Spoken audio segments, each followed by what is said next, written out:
Hello, doers. Executive Chef Jose Ignacio here today. And today we're going to see how Gaston's, a restaurant located in downtown Paris, manages its processes. Now, with great international food, renowned chefs, yours truly, Chef Jose Ignacio, and hundreds, no, thousands of customers.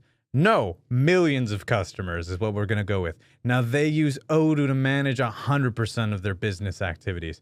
From the employee's schedule to cooking dishes, there are many things to consider, including online orders in this day and age. Yes, Gaston's offers that possibility too. Now, with Odoo, they succeeded in automating many of their processes, making things far easier and more efficient than ever before. So, I'm really excited to show you what we have cooking. So, let's go into Gaston's daily life using Odoo. In a restaurant, there are many different jobs: waiters, chefs, executive chefs, dishwashers. So it's pretty vital to organize schedules accordingly to avoid an empty shift or a doubled up shift for someone. Now, to manage this, Gaston's is using what? They're using Odoo's planning app, and they made a great choice. Now, to save some time, I've gone ahead and set up the previous week's schedule so we can just edit it as it is needed. Now, to start, I have my employees over here to the left, all listed by name. You'll see above the employees are open shifts. Now, this view we're in is an overview of the schedule, which I'm viewing by the resource, aka employee. Now, if I would like to view it by the role, I can go over here to schedule, over here in the top menu, and choose by role. But for now, we'll leave it by resource. All right. I'm going to go ahead and make sure that I don't have any notes that employees have left to apply to me for this week. Now, you'll find the notes appear with a message bubble icon over here on the shift. I can hover over the shift to read it, or I can actually just click into it itself just to see. All right. Now, you'll find the open shifts here. Now, I can drag and drop them to assign them to any employee. And I'm looking at you, Steve. You haven't been working. All right, I'll also go ahead and create a shift by hovering over the day and clicking over here on the plus button. Now, of course, and this is a very important note, schedule conflicts can still happen. This won't obviously fix that fully. But in that specific case that it does happen, a red warning is displayed as an earmark on the shift like we see over here. Unpublished shifts will appear as striped. Now, when Gaston's planning is pretty much ready, the manager clicks over here on the publish button just to send out this week's schedule to the employees. Now, the option to send and to publish will appear in the pop-up window. The option to include open shifts is also an option to select as well. But in our case, we're going to select that. Now, let's say that an employee isn't available for the shift. They can request a shift change that has to be validated by the manager. We don't lock them into things. You'll also notice now that the schedule is published, all of those little stripes that we saw earlier, they're gone. All right, now that planning has been sent, employees can get to work, which means what? Orders can start to be placed. And waiters and cooks need to communicate now. That is when the Odoo point of sale or POS application comes onto the scene. Now we'll go into the POS app. All right, here, also, I want to always reiterate this. It is a beautiful setup we have. Now here, Gaston's has a POS that can be freely configured. This is the back-end view, but employees only need to see the actual front end. Now when opened, the front end offers an overview of the floor's map. Here we have the main dining floor.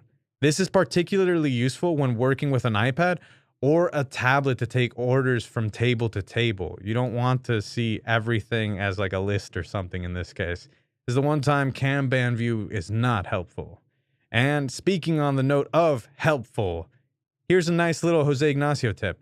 The POS can be updated on the fly, and the tables can be moved, removed, and added. I'm going to click on the pencil icon to edit this layout. Let's rearrange this table really quick. And we'll put it there. And now here is a new one. We're just becoming architects as we go forward. All right. Now, in addition to this, and this is also important as well, I can change the number of guests that this table can seat by clicking on the person icon right there.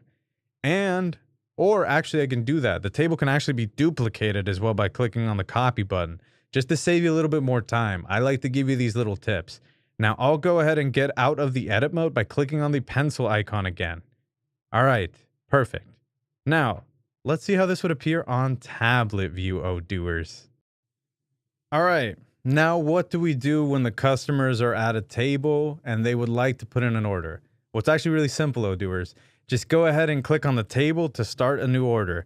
You'll notice that the menu items can be narrowed down by food and drink on the top, and that's also very nifty. I'm gonna put some stuff onto this order. We're just going to eat this and drink this as well. We can add a few items to this table's order now. Now we'll also add a vegan protein salad bowl, and let's make a note to hold the cucumber because the customer said they are allergic to cucumbers. A very sad, unfortunate thing when it comes to our restaurant. Now the notes option must be turned on in the POS setting for this option to appear as well. And I highly encourage you to use it if you have customizable options, such as if you are selling dishes for allergy purposes as well. All right, and now everything is done. We're pretty much set. They've told us what they want. Okay, now it can be sent to the kitchen. If our kitchen printer is already connected to the POS, we could click on order here.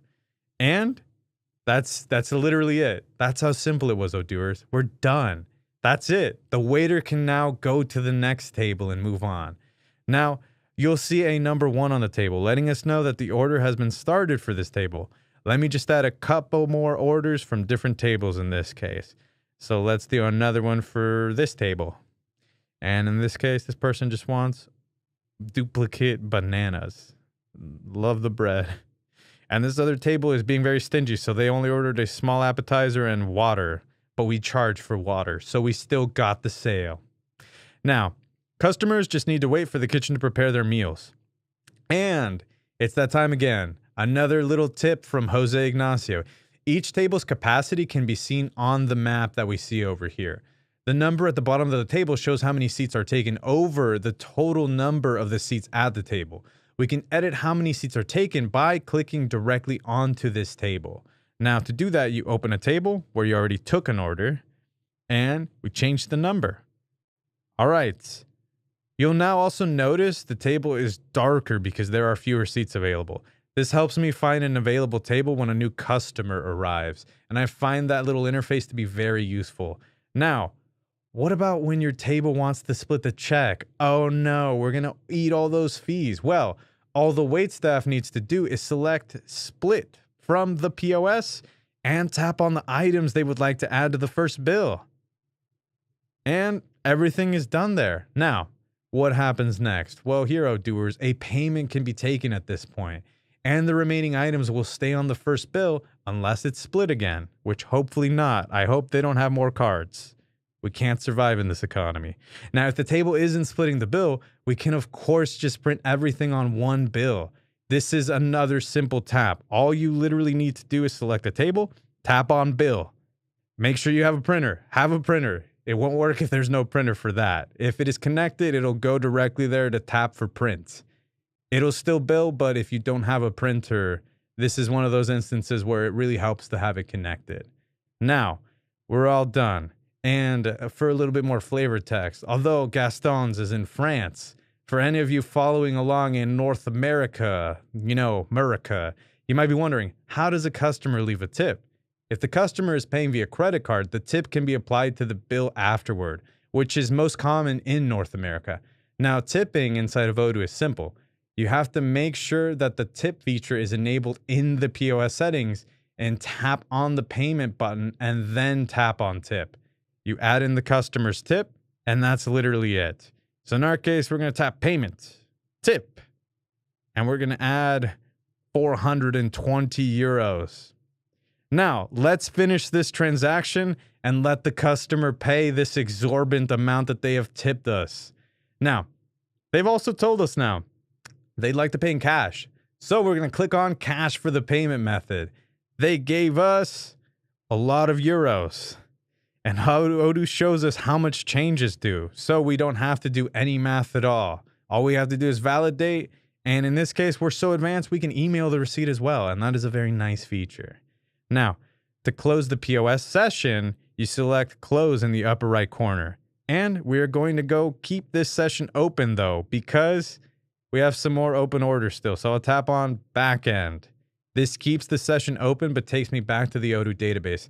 As another small tip here, please make sure that you select backend if you want to keep the session open. If you select anything else to get out of here, it will close the session and you won't be able to keep going back over there. So we now know that Gaston's is what? Well, one of the many restaurants that are offering takeout service. For that, they actually simply had to set up Odoo's website and e-commerce applications as well. So in our case, I'm going to show you because we know that they do that. So we're going to go to the Odoo dashboard, website app, shop.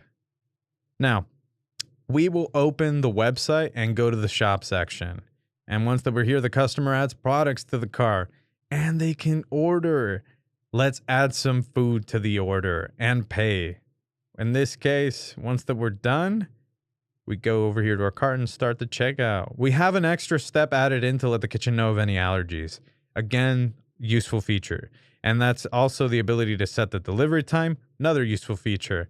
And to specify which restaurant to order from, because we're always expanding. All right. When we confirm and now we click pay now, something cool happens. The order is sent again to the kitchen and they can prepare the food. And, well, that's literally it. We now know how Gaston's manages its daily processes with Odoo. But how did we make all of this flow possible? You know, you enable notes, check splitting, tips, bill printing, and edit the POS and go to configurations and settings. To enable that, you pretty much just follow along with what I'm doing. And that's where notes works. It's really that easy, Odooers. Now, once that you're done with all that, all you have to do is just set up your products, table layout, and your printers, and your customers can start ordering. That's it for this presentation on Gaston's Restaurant and the Odoo POS, and as well as the planning and e-commerce apps. We really comboed a lot of things in this tutorial. Now, to learn more about these specific applications, I encourage you to check out more of our e-learning videos. Thanks for tuning in, Odooers. Until next time, and please keep in mind that these videos are more of a wider focus on how a business is run or set up. Please look out for any future business case videos from yours truly, Executive Chef Jose Ignacio.